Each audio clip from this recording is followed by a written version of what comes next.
에베소서의 말씀이죠. 그러면 그 3절에 네가 땅에서 잘 되고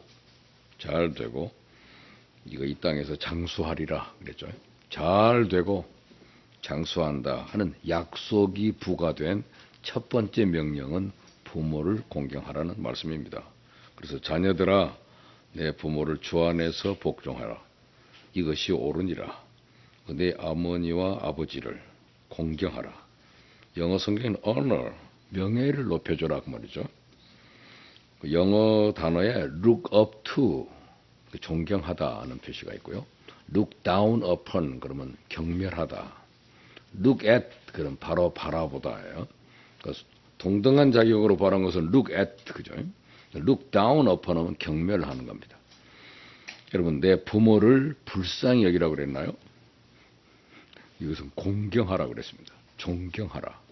이것은 인간만 사용할 수 있는 단어예요. 공경의 언어. 근데 공경이라고 하는 단어가 히브리 말로는 또 공교롭게 간이라는 뜻입니다. 간. 부모를 간처럼 여기라는 거잖아요. 오늘 이 사람들이 간 질환을 많이 앓고 있는 시대를 살고 있는데 부모를 공경하지 않기 때문에 생기는 증상이 아닌가 생각합니다.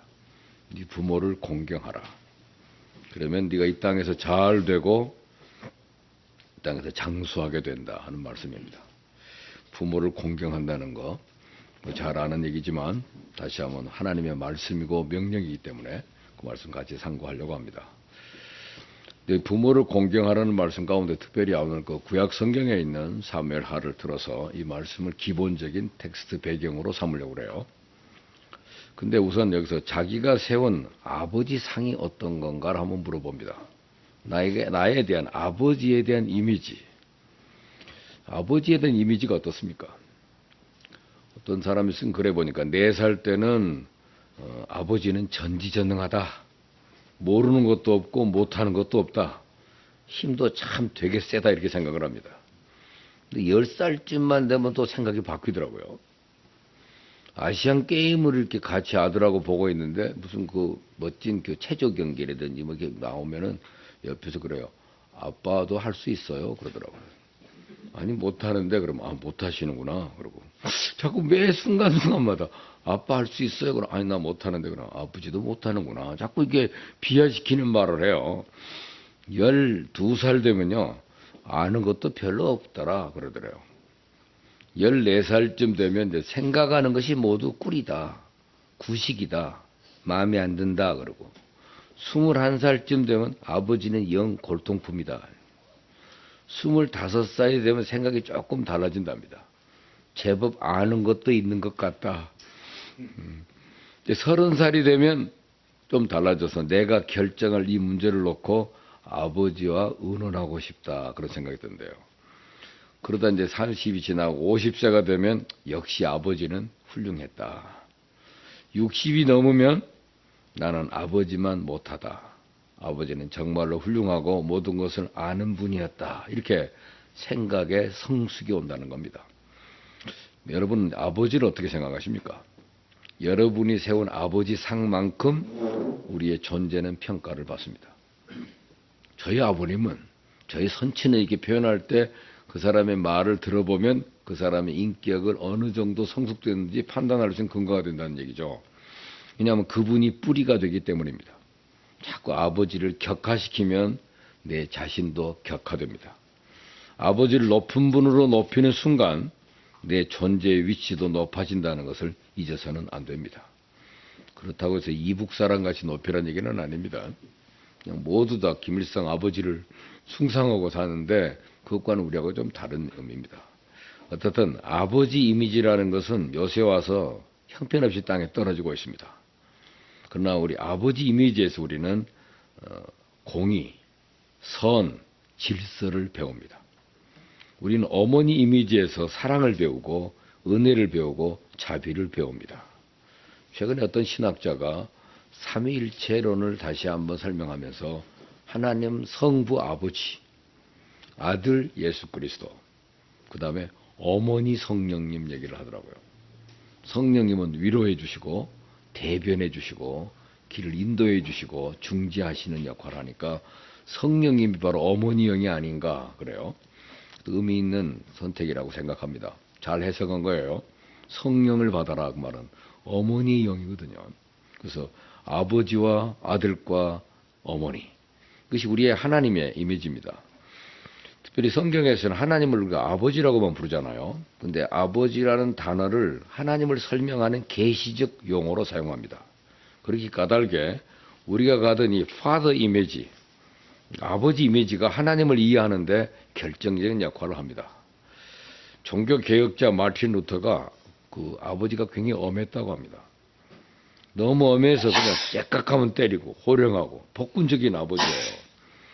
그 때문에 그는 성경을 읽을 때 하나님 아버지라는 말만 나와도 그 아버지가 생각나는 거예요. 그래서 루터의 신학을 연구하면 늘 하나님의 진노 개념을 빼고는 루터를 연구할 수가 없답니다.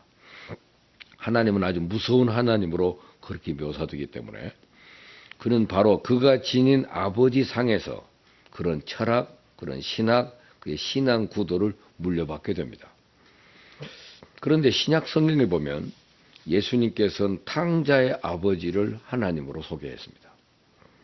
하나님은 탕자의 아버지. 여러분 탕자의 비유를 여러분들 아시겠지만은 그 아버지가 참 훌륭한 아버지예요.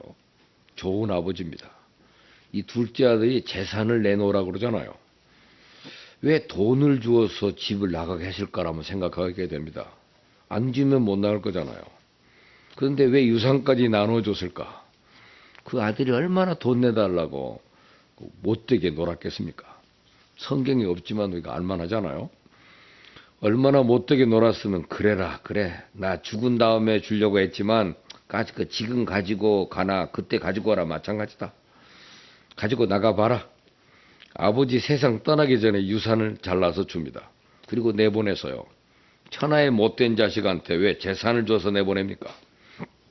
아버지 마음은 이랬을 겁니다. 이 돈 다 없어도 좋다. 뭐 돈이 대소로운 거냐. 제발 다 없어도 좋으니까 착한 아들이 되어 돌아와서 아버지라고 불러다오. 이것이 아버지 소원이요. 그래서 집을 내보냅니다.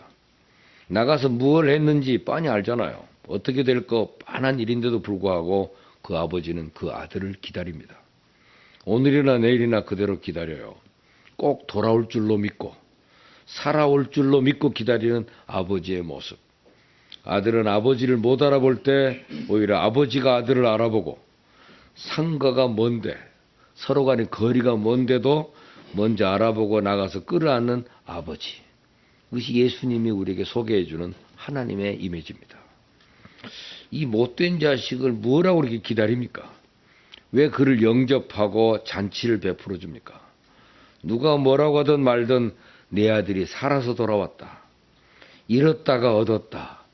죽은 아들이 살았다. 이렇게 잔치를 베푸는 그 기뻐하는 아버지. 그 아버지 역시 탕자의 아버지기에 탕자임이 분명합니다. 누구 아버지? 그럼 그 아버지. 짱구 아버지는 짱구예요. 탕자 아버지는 탕자입니다. 그런데 오늘 본문에 등장하는 것은 또 하나의 탕자 얘기입니다. 다윗이라고 하는 아버지를 잊을 수가 없습니다. 참으로 훌륭한 아버지로 대표적으로 평가가 되는 훌륭한 아버지예요. 다윗이 원래 목동입니다. 그렇신데 사울왕에게 발탁돼서 충성된 장군이 됐고 목숨 걸고 사울왕의 충성을 위해서 다 했는데도 불구하고 사울왕의 시기를 받아서 쫓겨나고 광야를 헤매고 고생하다가 마침내 하나님의 특별한 은혜로 유대 나라의 통치자가 됐습니다. 그런데 오늘 와서는 또 아들이 아버지를 배반해서 반란을 일으켰습니다. 성경 맥락을 연구해 보면 압살롬은 다윗의 19명의 아들 중에 셋째 아들이에요. 근데 이미 형 둘이 죽었습니다. 실질상 그 첫째 아들과 마찬가지고 그 왕위 계승권자 1위예요. 인물도 아주 잘 나왔습니다. 출중했고 머릿결이 좋아서 아주 축 늘어졌는데 모두가 그 칭찬하고 똑똑하고 잘난 아들입니다. 온 백성이 추앙하는 그런 아들이에요. 인기도 있습니다. 가만히 기다리면 아버지가 죽으면서 왕이 될 텐데 무엇이 바쁘고 초조해서 아버지를 배반한 겁니까? 악당들과 작당을 해가지고 이 아버지를 죽이겠다고 달라들잖아요. 아버지는 그대로 왕의 보좌를 내놓고 광야로 피난길을 떠납니다. 그가 얼마나 빨리 도망을 갔든지 맨발로 나갔다고 그러잖아요. 머리도 풀고 정체 없이 방황을 하기로 했습니다. 마침내 그 두 대열에서 전쟁이 일어났습니다. 그러나 아버지는 계속 물어봅니다. 내 아들 압살롬이 평안하냐? 내 아들 압살롬이 무사하냐? 불효는 고사하고 이런 페류나가 세상에 어디 있습니까? 세상 어느 역사에 이런 아들이 있었겠습니까? 용서할 수 없는 이런 나쁜 아들이지만 아버지는 그렇지 않아요. 모든 사람이 다 대적으로 생각했고 원수로 생각했지만 아버지는 여전히 자기 아들입니다. 네 아들 압살롬이 평안하냐? 그가 죽었습니다. 그가 자랑하던 머리채가 나뭇가지에 달려서 매달려 있는 것을 장군이 찔러서 죽여서요. 통쾌하게 죽었습니다마는 이 죽었다는 말을 아버지에게 전하지 못합니다. 근데 이 압살롬의 난때 그 전령 역할을 했던 아히마아스가 또 이 좋은 소식을 빨리 임금에게 전해줘야 되겠다고 자기가 앞장서서 전하러 가는 거예요. 근데 요압이 네가 가는 그 소식 갖고는 칭찬은 받지 못할 거다. 그런데 아니나 다를까 아히마아스가 가서 그 전황을 보고하는데 그냥 임금이 뭐부터 물어봐요. 내 아들 압살롬은 평안하냐? 그부터 물어보니까 이 말 잘못했다간 자기 목이 달라나게 생겼으니까 말을 안 하고 그저 요압 진영에서 큰 소리가 나는 것만 들었지 잘 모르겠습니다. 그리고 옆으로 빠져 있어요. 그러니까 넌 옆으로 서 있어봐. 그랬더니 요압이 구스 사람을 보내서 그 소식을 전합니다.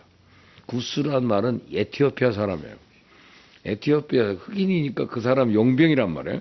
그 사람 시켜서 보내면 죽여도 그만이니까 그를 통해서 보냈더니 이 구스 사람이 가서 내용을 전합니다. 왕에게 대적하는 사람은 다 그렇게 돼야 됩니다. 그놈 아주 천벌 맞아 죽었다는 얘기를 하다 보고를 해요.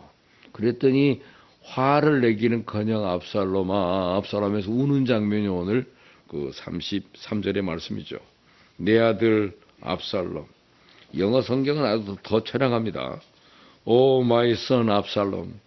My son 압살롬. If only I had died instead of you. 네 대신 내가 죽었었더라면 오 압살롬 my son 하고 막 통곡하고 있는 아버지의 모습을 여기에 싣고 있습니다. 오늘 본문에서 보는 바와 같이 그가 울어요. 오늘 본문에 나타난 아버지의 통곡을 보는 겁니다. 모든 사람이 다 천하의 죽일 놈이고 못된 사람이고 폐주나라고 했지만 원수라고 불렀지만 아버지는 그 아들을 사랑했습니다. 끝까지 사랑했어요.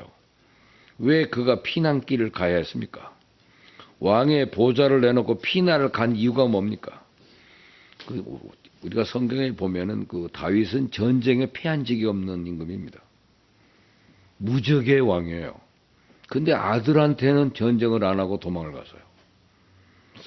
도대체 왜 그럴까?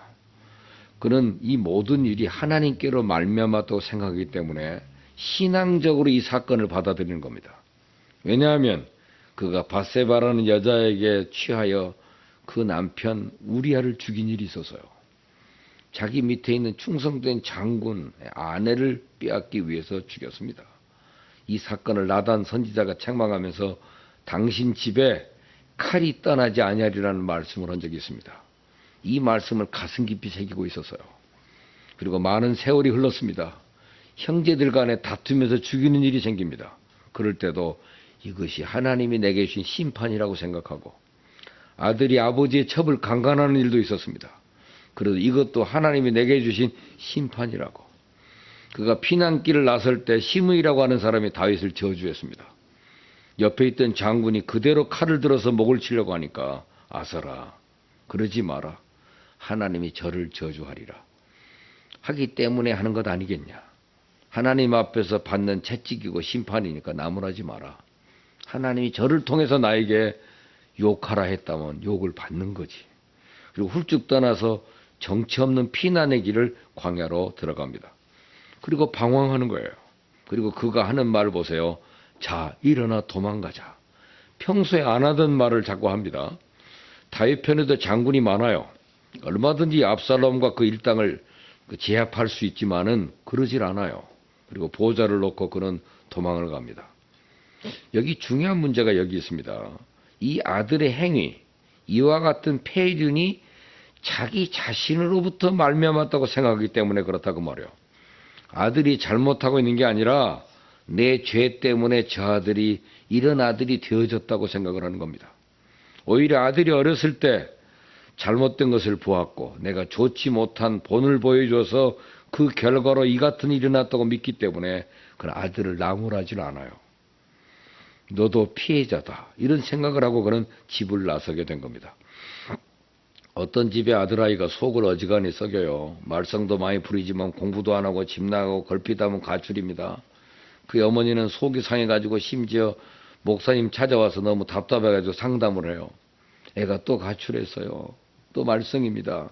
이 자식 언제 사람 될까요? 그저 괴로워하고 발을 동동 구르고 있는데 이 자식이 젊었을 때 이 중요한 나이에 공부 안 하고 저러고 다니면 어떡합니까? 벌벌 떱니다마는 아버지가 태어나대요. 아무 말이 없어요. 그 부인의 말에 의하면 남편이 말 없는 것이 속상하다는 거예요. 책임은 나 혼자 지는 거야. 어쩌다 당신은 말이 없어. 아버지는 여전히 유구무원입니다. 아들 나갔어요. 그러면 그래? 그랬구만. 돌아왔어요. 그러면 그랬구만. 아무 말이 없대요. 왜 아버지가 그때마다 뭘 생각하겠습니까? 내가 아버지 속을 어지간히 썩였거든. 이 정도는 아니었거든요. 너무 속을 썩인 것을 생각하기 때문에 자식 보면서 자기 모습을 보는 겁니다. 그런 거로 할 말이 없는 거예요. 우리 CBMC의 그 어떤 CEO 한 분이 어버이날쯤 돼서 이런 말씀을 하더라고요. 자기가 그 아들이 병장인데 모처럼 아들 한번 면회 한번 가져야 되겠다 생각하고 군대를 갔대요. 그랬더니 아버지 오신 김에 상담할 게 있다고 그러더니 갑자기 자이툰 부대에 가겠다고 그런다고 그래요. 그 신청을 했다는 거예요.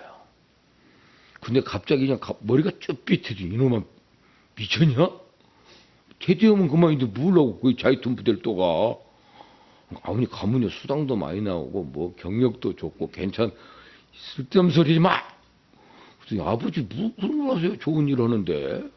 이렇게 말하는데 이게 도저히 설명이 안 되는데요. 그 다음부터는 말이 안 나오더래. 그러면서 뭔 생각이 자꾸 났냐니까 자기가 아버지한테 아무 상의도 없이 월남 갔대요.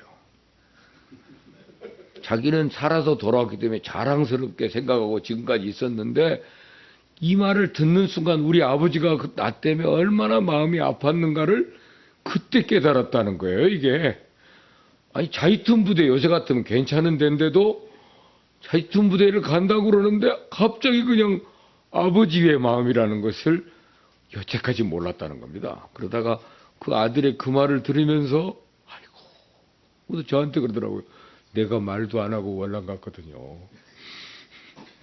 그러면 내가 얼마나 아버지 속을 썩였겠냐를 평생 모르고 살았대요. 자기가 자랑스럽게 여기고 어디가 무용담만 얘기하고 다녔지. 이게 아버지의 마음입니다. 여기서 다윗의 모습을 한번 보세요. 아버지의 모습입니다.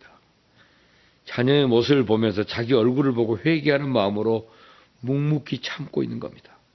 가슴이 쓰리고 괴롭지만은 할 말이 없어요. 우리가 말 없는 아버지라고 나무라지 말라고 그러잖아요. 다 속은 썩고 있는 겁니다. 이걸 잊지 말아야 됩니다. 그래서 일어나 도망가자. 그러나 더 중요한 것은 아들을 죽여서 해결하겠습니까? 내가 죽어서 해결하겠습니까? 다윗의 입장을 가만히 생각해 보세요. 저 아들을 죽이면 아들을 죽인 아버지가 됩니다. 그냥 앉아있다 아들로부터 죽임을 당하면 아들을 아버지 죽인 아들로 만듭니다. 그래서 그는 모든 것을 하나님께 맡기고 일어나 도망가자. 피난길을 갔던 거죠. 이런 전해지는 중요한 얘기가 있습니다. 여러분이 잘 아는 공자 선생님의 제자 중에 증자가 있죠. 증자가 효자입니다. 효자는 되게 소문이 나잖아요. 어느 날 친구 한 사람이 공자에게 증자의 그 효상을 한번 설명을 하면서 증자가 이 정도로 효도한 분이라고 얘기를 했더니 그 얘기를 듣다가 공자 선생님이 화를 내고 그건 효가 아니야 하고 책망을 했다는 얘기입니다.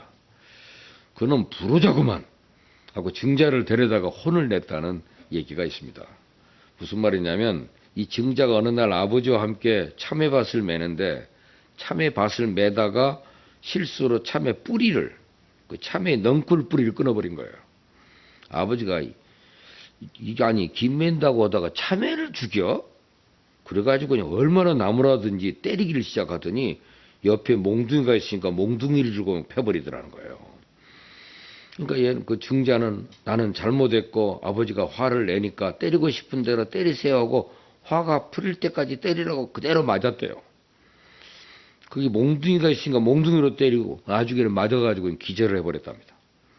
기절했다 깨보니까 일이 이렇게 된 거예요. 아버지가 아직도 화가 나 있어요. 그 다음에 그는 내가 잘못한 거니까 아버지 화를 풀어드려야지 하고 그저 때리고 싶은 대로 때려서 그래서 화가 풀어질 수 있다면 얼마든지 때리세요 하는 마음으로 오히려 아프지도 않고 마음도 괴롭지 않은 채 검은고를 치면서 노래를 불렀대요. 얼마나 효도한 겁니까? 그랬더니 그 공자 선생님이 그게 나쁜 놈이라니까. 아버지가 화가 나가지고 몽둥이를 들어 때릴 때는 무조건 도망가는 게 효자래. 그냥 다 맞는 것보다는 맞고 난 다음에 다쳐서 아파하면 그것 때문에 아빠가 또 아파할 걸 생각한다면 미리 도망가는 게 효자지 이놈아. 끝까지 맞고 있으면 효자냐 그게? 그게 그 공자의 논리입니다. 응? 여러분 때리는데 때리세요. 더 때리세요. 끝까지 대드는 거는요 죽음을 불러일으키는 거라는 거예요. 그러니까 너무 심하게 때릴 때는 도망가 버리라는 거예요. 그래야 아버지가 자기를 때리고 난 다음에 후회하지 않으시다는 것이 공자의 논리입니다.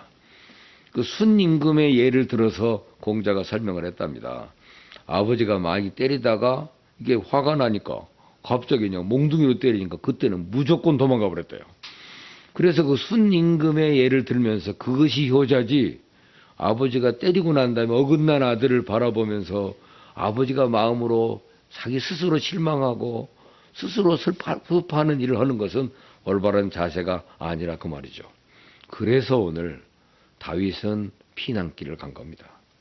한마디로 말해서 아들은 악하지만 더 악한 아들 되지 않게 하기 위해서 정처 없이 어디 가서 죽더라도 이 길을 떠나야 했다는 말입니다. 이것이 아버지의 마음입니다. 여러분 불효자를 만드는 것도 때로는 부모라는 것을 알아야 됩니다. 오늘 그 사무엘하 그 18장 5절에 보시면 이 전란 속에 다윗이 뭐라고 그러냐면 나를 위하여 압살롬을 너그럽게 대해달라고 부탁을 해요. 이 불효자식, 이 폐륜 자식을 놓고 나를 봐서라도 내 아들을 너그럽게 대해달라.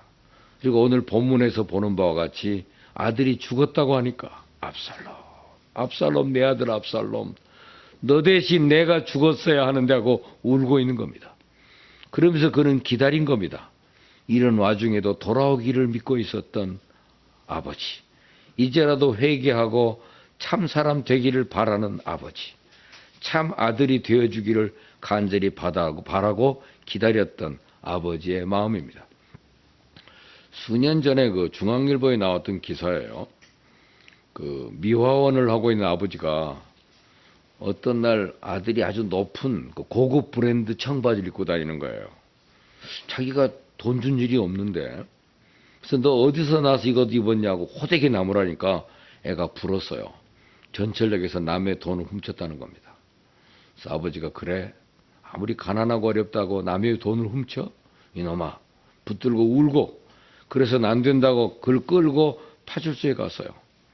자수했습니다. 자수서를 쓰면서 보니까 이게 처음이 아니에요.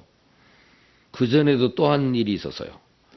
또 조사해보니까 또 하나가 더 있어요. 이걸 아버지가 알게 되니까 너무 기가 막힙니다. 그래서 내가 가난하고 어려워서 옷 못 사준 죄다. 그걸 입고 싶어서 했겠지만 어째 이럴 수가 있느냐. 이놈아 그래서야 되느냐 하면서 아버지가 죽어버려서요. 어머니가 이 사실을 알고 재판장에서 얘기합니다. 이 아들놈 중죄를 내려주세요. 아버지까지 죽게 한 나쁜 놈입니다. 아버지의 뜻을 따라서 중죄를 내려달라 그러니까 그때 재판장이 그 판사가 이 사건을 무죄로 판결했습니다.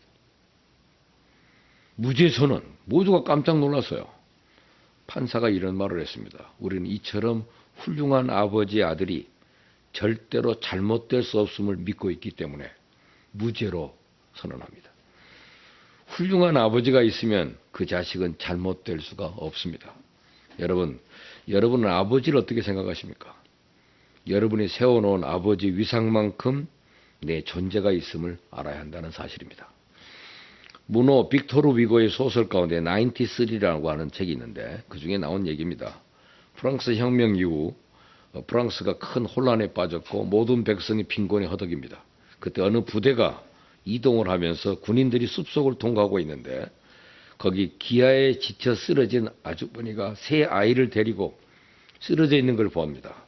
너무나 배가 고파서 더 이상 걸을 수가 없어서 아이들과 함께 쓰러져 있는 모습을 보고 이를 불쌍히 여긴 나머지 그 상사 한 사람이 빵 한 덩이를 안겨줍니다. 어머니는 지체 없이 이 빵을 세 조각으로 나누어서 세 아이에게 나눠줍니다. 아이들이 정신없이 받아먹으며 그렇게 기뻐하고 있어요. 이 광경을 보던 젊은 병사가 저 여자는 배고프지 않은가 보죠? 그때 상사가 조용히 대답합니다. 그게 아니야. 어머니이기 때문이야. 이게 어머니입니다. 자기는 굶으면서도 자식에게는 줍니다. 자기 입에 들어간 건 없지만 아이들이 빵 한 조각 먹으며 기뻐하는 모습을 보고 더 크게 기뻐하며 만족해합니다. 그것이 어머니입니다. 어머니이기 때문이죠. C.S. 루이스 교수가 아주 명쾌하게 우리의 사람된 모습을 간단하게 설명을 했습니다. 우리는 에로스에 의해 태어나고 스톨케에 의해서 양육되고 필로스에 의해서 성숙하고 아가페의 사랑으로 완성된다 그랬습니다. 우리는 다 같이 사랑이라고 같은 말을 쓰고 있잖아요. 원래 사랑이란 말은 생각사에다가 양을 측정하는 사량이라는 말을 이제 단모음화돼서 사랑이 됐다고 합니다. 그러니까 생각하는 양, 생각을 많이 하는 거죠. 그것이 고여 있을 정도로. 그래서 사랑한다는 말은 괴다 그래요. 그 사람에 대한 생각이 내게 고여 있단 말이죠. 그런데 그 헬라 사람들은 이것을 차원 다르게 해설을 했습니다. 젊은 사람들이 남자가 여자를 좋아하고 여자가 남자를 좋아하는 이런 화끈한 사랑을 에로스라고 합니다. 여러분 에로스라는 건 여러분 아시다시피 유효기간이 18개월 이내라고 그러잖아요. 늙으면은요 그 에로스 못해요. 에로스 하다가 도중 사망하는 분들이 많습니다. 젊은 시절에 에로스를 가지는 것입니다. 그래서 에로스에 의해서 태어난다고 그래요. 그런가 하면 이제 스톨케라고 하는 사랑은 혈연적인 사랑입니다. 그 핏줄이 땡긴다고 그러잖아요. 우리가 그 혈연적 사랑은 혈연이기 때문에 사랑하는 겁니다. 부모가 자식을 사랑하고 자식이 부모에 대한 이 부모의 사랑은 철저한 끈질긴 피로 연결된 그런 사랑입니다. 핏줄 사랑. 이걸 스톨케라고 하고 친구 간의 사랑, 이 수평적인 사랑, 심지어는 나라를 사랑하든 형제를 사랑하든 친구를 사랑하든 이 필라델피아, 아델피아란 말은 아델포스가 형제고 필이란 말이 사랑이에요. 그래서 아델피아 그러면 형제를 사랑하며 이 필자가 붙어 있는데 우리 한문으로는 친자가 붙습니다. 친구의 사랑입니다. 하나님이 우리를 사랑한 사랑, 그리스도께서 가르쳐준 사랑, 절대적인 사랑, 희생적인 사랑은 아가페예요. 고린도전서 13장 그 유명한 사랑장은 에로스란 말이 한 번도 안 나옵니다. 스톨케 또 필로스 안 나옵니다. 오직 한마디 아가페밖에 안 나옵니다. 그 사랑은 정말 아가페가 진짜 사랑이에요. 한평생 우리는 사랑 속에 살고 사랑을 배우며 사랑 공부하며 삽니다. 마지막까지 우리는 사랑을 배우고 사는데 문제는 내가 어디까지 배우느냐. 1학년이 뭐요? 에로스. 2학년이 스톨케. 3학년이 필로스. 4학년이 아가페라면 우리가 대학교에 가장 중요한 4학년 때쯤 되면 아가페를 아는 거죠. 이 아가페를 실천하고 사는 사람이 예수 믿는 사람들입니다. 예수 믿는 사람이 뭐야? 그 아가페 사랑하는 사람이 진짜 사랑입니다. 저희 동네 그 독거노인들을 좀 돕는다고 저희들이 한 7년째 지금 이렇게 그 사람들이 돕고 있는 한 일을 합니다.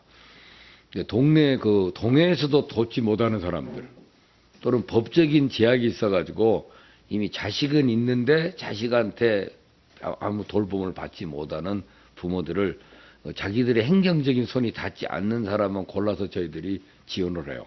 한 30가정을 지금 계속 7년째 개인적으로 지원을 하고 있는데, 근데 거기 이 놀라운 일은 이 버려진 사람들을 끊임없이 가장 존귀 여기고 존엄성을 인정해 가면서 따뜻하게 사랑하니까 이번 7년쯤 되니까요, 아들들이 찾아왔더래요.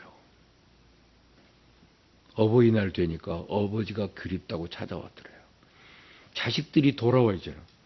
이 어버이에게 존엄성을 대드리고 잘 사랑해 드리다 보니까 이 사람들이 회복이 되더라고요, 사람이. 자식들에게 버려졌다는 이 분노, 좌절감 이런 것들이 몸을 병들게 만들었던 사람들을 끊임없이 교회가 아가페 사랑으로 잘 대우하다 보니까 그래서 그분들이 다 감사한금을 했더라니까요. 그분들이 다 이번에 추기를 다 했더라니까. 이 놀라운 일이에요. 이분들이 또 정성껏 했더라고 보니까 무슨 대단한 일을 해서요. 이 아가페 사랑이 사람을 변화시키는 겁니다. 그러니까 본인들이 다 4학년급 사랑을 해야 돼요. 너무 가까운 에로스 이것만 갖고 돼서는 안 되겠죠. 어떻든 한 남자의 사랑에 응답해서 여자가 응답하고 결혼을 합니다. 이것은 에로스 사랑입니다. 부모님의 사랑에 응답해서 효자가 됩니다. 또 그런가 하면 친구의 사랑에 진실하게 응답해서 친구가 되고 신의를 지키는 인간관계가 되고 인격이 돼갑니다. 이게 3학년 과정이에요. 근데 이제 하나님의 사랑, 이 아가페적인 사랑에 응답해서 그리스도인이 됩니다. 이걸 알아야 되는 거죠. 응답하는 것은 베푸는 것입니다.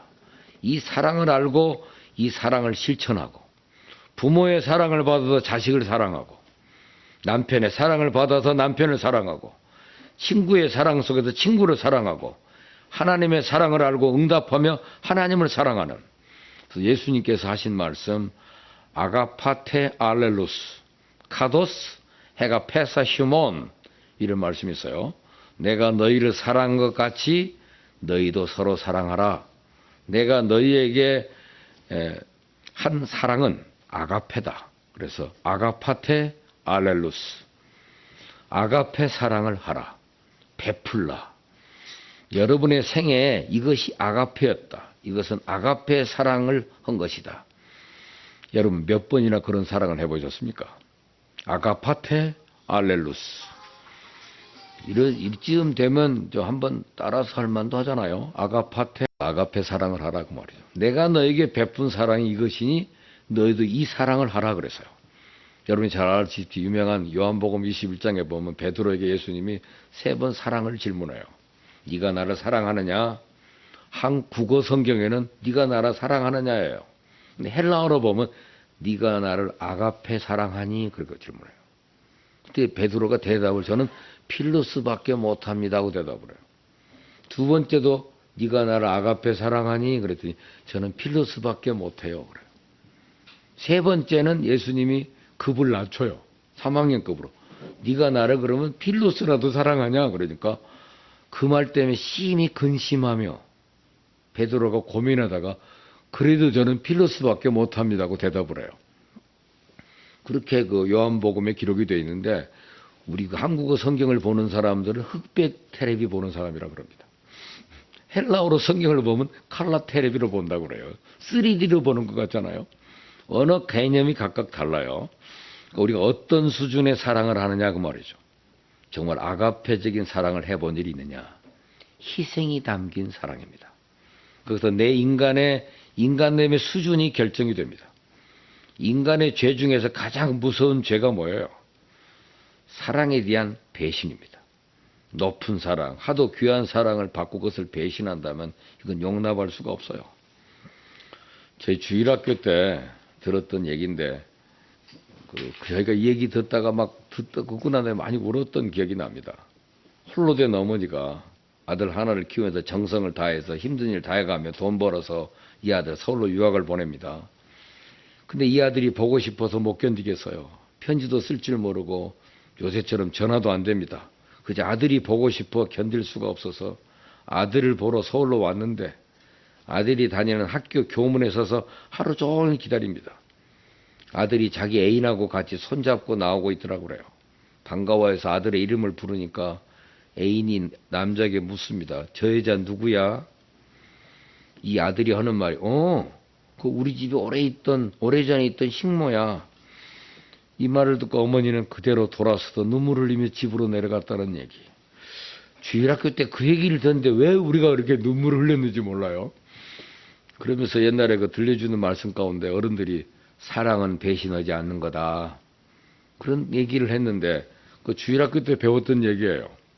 그 주일학교 때 들려줬던 그 설교를 했던 목사님이 전도사님이었는데 그분이 이제 교회를 개척해가지고 중곡동 교회라는 교회를 담임을 하셨어요. 그 중곡동 교회 그 후임으로 오신 분이 이번에 남대문 교회 목사님이더라고요. 그래서 족보를 캐보니까 아는 목사님의 후예들이에요. 그래서 또 만나보니까 서로 동문이더라고요. 같은 사문에서 배운 거예요. 사형사지 할 만큼 같은 분을 만나게 돼서 이번에 저도 그날 초면인데 그분이 그 주례를 잘해줘서 정말 그 큰 은혜를 입었죠. 어떻든 그 사랑의 얘기들을 우리가 주일학교 때 들었는데 평생 가슴에 남더라고요. 사랑을 배신하는 게 아니다. 사랑을 배신하지 마라. 사랑에 대한 배신은 죽어 마땅한 거다 그 말이죠. 그럼 그런 아들이 살아서 뭐 하겠습니까? 성경은 이런 죄를 무섭게 책망하고 있습니다. 여러분 한 200년 전에 중국에 선교를 할 때 아시는데 중국은 그 당시 유교 문화에 꽉 젖어가지고 있으니까 기독교가 들어설 자리가 없습니다. 그래서 우리 기독교계에서 그 전도지를 만들어내는데 그 전도지 내용이 좀 특별합니다. 기독교는 효의 종교입니다. 어느 종교보다도 가장 높은 효도의 종교입니다. 그러면서 출애굽기 21장 17절 인용하면서 부모를 치는 자는 반드시 죽여라. 레위기 20장 9절에 부모를 저주하는 자는 무조건 쳐 죽여라. 신명기 21장 18절부터 21절 보면 패역한 자식, 부모 말을 순종치 않고 징계도 듣지 않는 자가 있으면 공회에 끌고 가서 증거를 내고 끌어내서 돌로 쳐 죽여라 그래서요. 패역한 자식은 죽여라. 이것이 기독교입니다. 기독교는 효의 종교입니다. 그러면서 긍정적인 예를 거기 드러나서요. 아브라함이 100살에 낳은 아들이 있습니다. 이 아이가 27살이 됐어요. 근데 하나님께서 이 아이를 갖다가 제물로 바쳐라 하는 말씀을 듣고 아버지가 아들을 데리고 갑니다. 27살 먹은 아들한테 하나님 명령이가 내가 너를 잡겠다. 그럴 때 아들이 100살 넘더니 노망했구만 하고 덤빌 수도 있는데 이 아들이 아버지 명령을 따라 순종하고 공경하고 제단에 올랐다. 그 아들은 아버지에게 절대 순종한 것이다. 이것이 기독교입니다. 그뿐 아니라 예수 그리스도는 겟세마네 동산에서 기도하시는데 내 뜻대로 마시고 아버지 뜻대로 하소서. 아버지께서 내게 주신 잔을 내가 마시지 않겠느냐. 기독교는 철저한 효도의 종교입니다. 이것이 전도지의 내용이어서요. 그래서 복음의 문이 열린 거예요. 여러분 이것을 잊지 말아야 됩니다. 오늘 성경은 부모에게 순종하라. 부모를 공경하라. 순종하고 공경이란 말을 같이 썼습니다. 순종이란 말은 굴종이나 복종이 아닙니다. 순종입니다. 즉 기쁜 마음으로 순종하는 거예요. 공경이라고 하는 말은 그 헬라말은 티마라 그러는데 특별한 말입니다. 이것은 사람에게만 유일하게 쓰여지는 말이에요. 일반적인 사랑이 아니고 불쌍히 여기는 마음이 아니고 오히려 존경하는 마음입니다. 높이 섬겨라. 낮춰 사랑하는 게 아니고 수평으로 사랑하는 게 아니고 높이 사랑하는 겁니다. 이번에 저희 그 결혼식에 여러분들이 많이 참석해 주셔서 감사하고 끝까지 또 있었던 분 중에 한 분이 그 우리 대법원장 지내신 분이 오셔서 끝까지 앉아 계셨죠.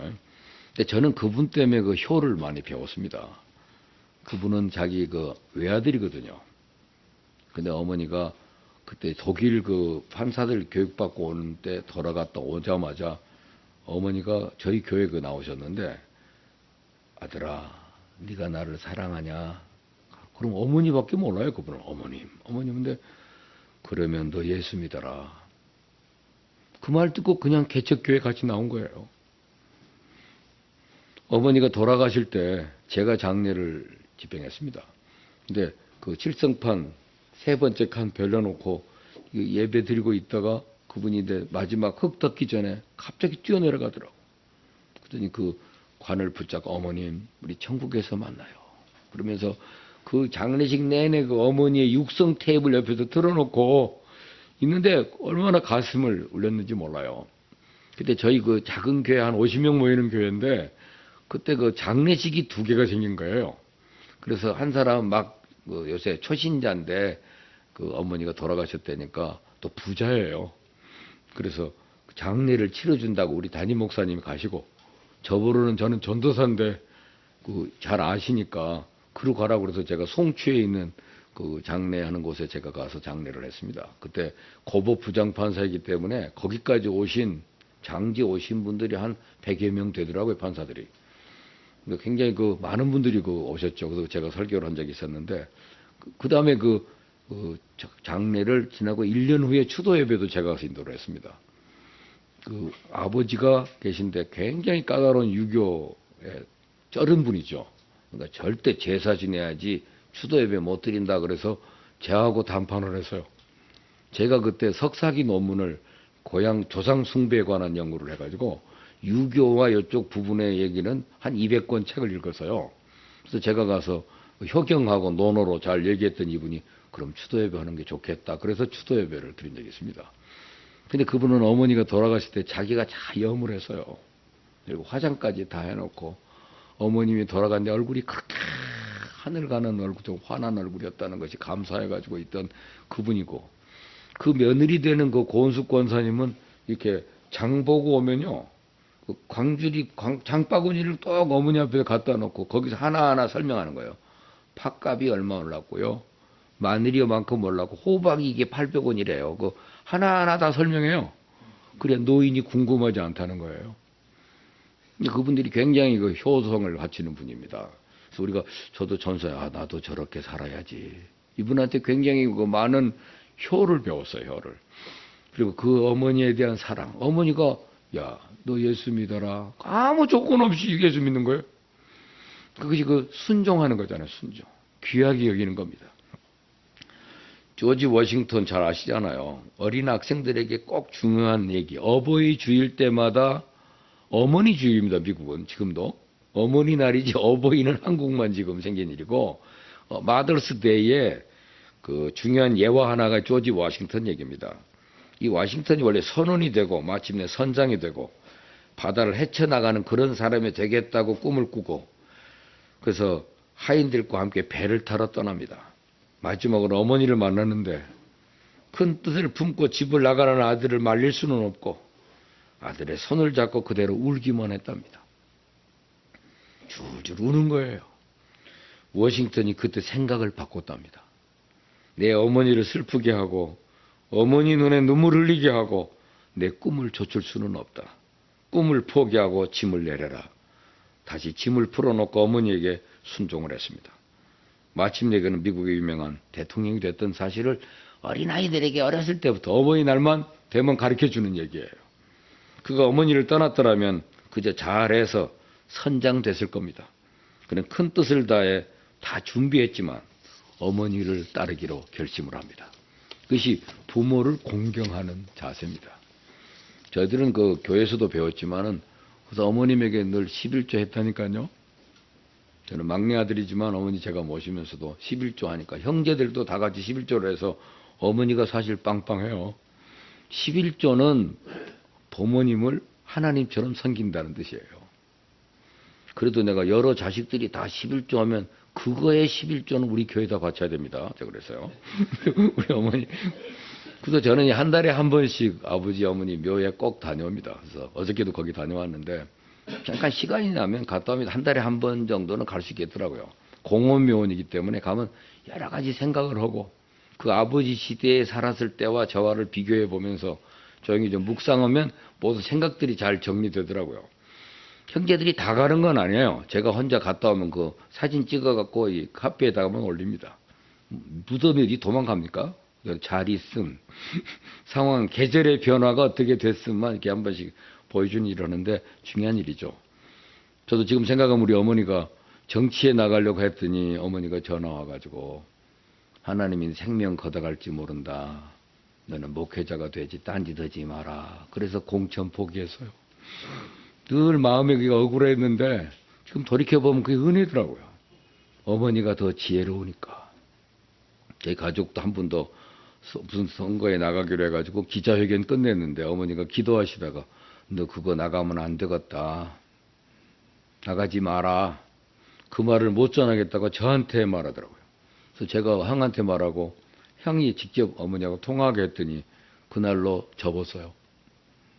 기자회견 다시 번복하고 어머니가 반대하면 못하는 거죠. 어머니의 말들을 잘 듣는 거 이것도 공경이더라고요.